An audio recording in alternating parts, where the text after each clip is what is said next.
Hi, welcome back. How's everybody doing today? I am talking about my favorite exercises to do for leg weakness. These are the ones that I do, and I advise my clients to do as well when they have leg weakness. So, I'm going to talk about the straight leg raise, the hip abduction exercise, bird dog, squats, and deadlifts. So, I I've exercised my whole life. When I was younger, I played soccer, I did gymnastics. Those were my two main sports. I tried lacrosse, I played basketball for a couple of years. We had a pool in our backyard. I'd swim every once in a while. Honestly, I don't really like swimming, but I've been exercising for years. I'm also a personal trainer. I also got my doctor of physical therapy degree and was mainly an exercise based therapist. So I know exercise. And so I've formulated my own program to do exercises that I like to do for weakness, to gain strength, to improve endurance, improve flexibility, mobility, balance, to get it all done. And I actually don't like strength exercises. I prefer to go and play soccer, go and play basketball, go for a run. Those are my favorites to do. But exercising in the form of strength training is really, really important throughout our whole life, especially as we get older, especially women as we get older, because we lose muscle mass by 10% every decade once we hit our 20s. Okay. And you just keep losing it and losing it and losing it. So strength training is really important. So I want to share my favorites. I do these, I aim to strength train 3 days a week. Some of these exercises I actually do every day. I like them so much. They help my body and they make me feel good. So let's talk about the straight leg raise. This is one of my hands down absolute favorite things to do. I can do it no matter where I am. If I'm traveling, if I'm at the gym, if I'm working out at home, I don't need any weights. I can add weights, but I don't need them. And I love it. It strengthens my quads, strengthens my hip flexors, strengthens and helps, it helps knee pain, stretches out my hamstrings, and it keeps my hips flexible and mobile so they don't feel so tight. So this is the one where you lay on your back, tighten out one of those legs, lock it out straight, and you lift it up and down. It's literally a straight leg raise. Only go up as far as you comfortably can. Maybe you feel a little bit of a pull in the back of your leg, that's fine. The key with the straight leg raise is keeping that knee locked out. Only go as high as you can with a locked out knee. If you don't have a locked out knee, it's not doing much. Okay, so now let's move on. The hip abduction exercise. This is abduction, abduction, which means the leg is moving away from the body. So we know that because the A and the B are next to each other in abduction and they're facing away from each other. The B is facing away, so it's going away from the body. So I like to do this standing. I like to do this laying on my side. I like to do this in the hip abduction machine at the gym. They're all excellent. You do want a variety. And when you're first starting out, I recommend laying on your back and just doing the motion where one leg comes out to the side, you slide it along. When that feels okay and you know how to do the motion, go ahead and lay on your side. This is one of my favorites. I do it for hip weakness to make those hips stronger. I like to run, and this is a key muscle to help keep my hips from dropping when I run. It's also a key muscle to help keep hips from dropping when you walk. If you feel like you walk with a limp, if you're waddling around, then doing this exercise will help. So you lay on your side, bottom leg is bent, top leg is out straight. The key with this one is you have to keep a straight line from head to toe, no break at the hip. If you start to see that top leg move forward as you lift it up, you're no longer exercising the correct muscles. The leg needs to stay and feel like it's almost behind you. I'll talk about why it feels like it's behind you, but not behind you in a completely separate video. It's a good answer, but it's a long answer. So I won't talk about that today.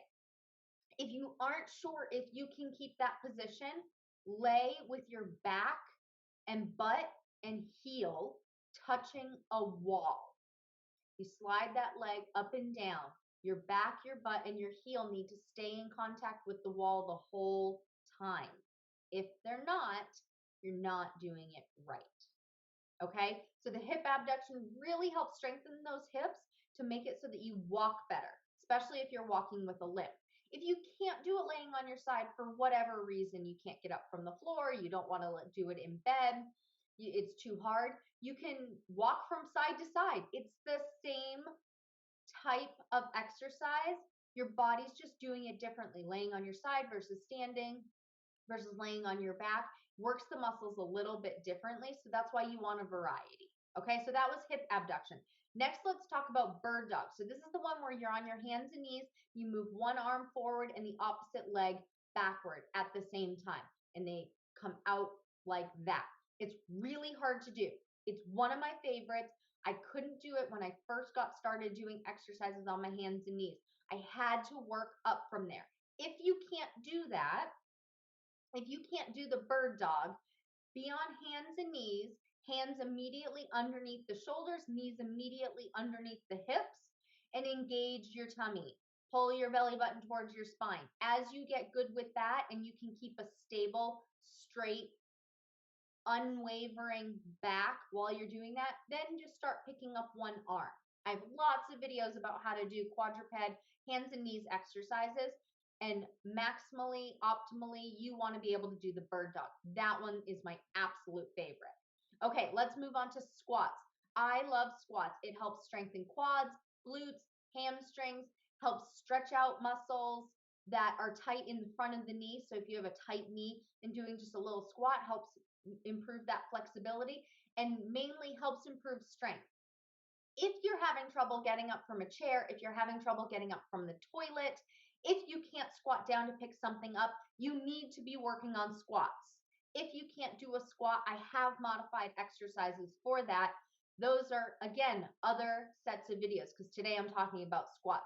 But I love to do squats. I change the position of my legs so that my legs are forward. Sometimes they're out in that ballet position, squatting down, doing a plie, as they call in ballet. I think somebody can correct me on that if I'm wrong, so sorry. But I do love the squat. It's a really important exercise. We have to be able to get up and down from a chair. We have to be able to get up and down from a toilet. If those movements are painful or hard to do, you need to be doing squats. Okay, finally, let's talk about deadlifts. Sorry, guys, my eye's itchy here.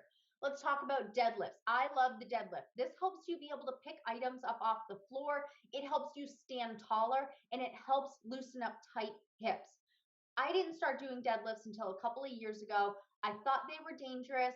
I was mistaken. They are not dangerous, and everybody needs to be doing them to improve weakness, to get stronger, because you need to do this motion all the time. You have to be able to pick things up from table height or ground height. You need to be able to do a deadlift. You need to engage your core. You need to engage your glutes.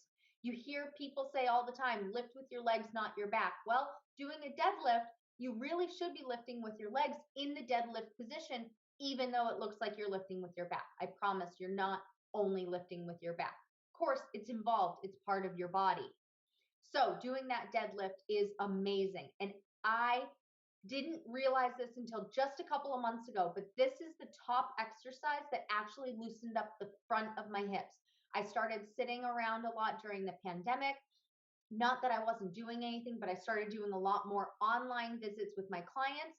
I started doing a lot more social media work, computer work, and I was sitting a lot more than I was in the clinic or out and about in my clients' homes that I was doing from 2018 to 2020 and pre-2018 in the clinic. I was standing a lot. My hips really weren't that tight. Now that I have to sit so often, my hips get tight. I tried stretching to no end, did not help.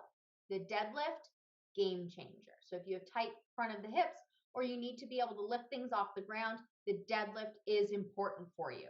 Okay, so let's recap. My favorite exercises to do for leg weakness are the straight leg raise, the hip abduction, bird dog, squats, and deadlifts. Those are important exercises to incorporate. Some of them you can do daily if you're really good at them. Others, aim for 3 times a week. Okay, that's all for now. I'll talk to you guys soon.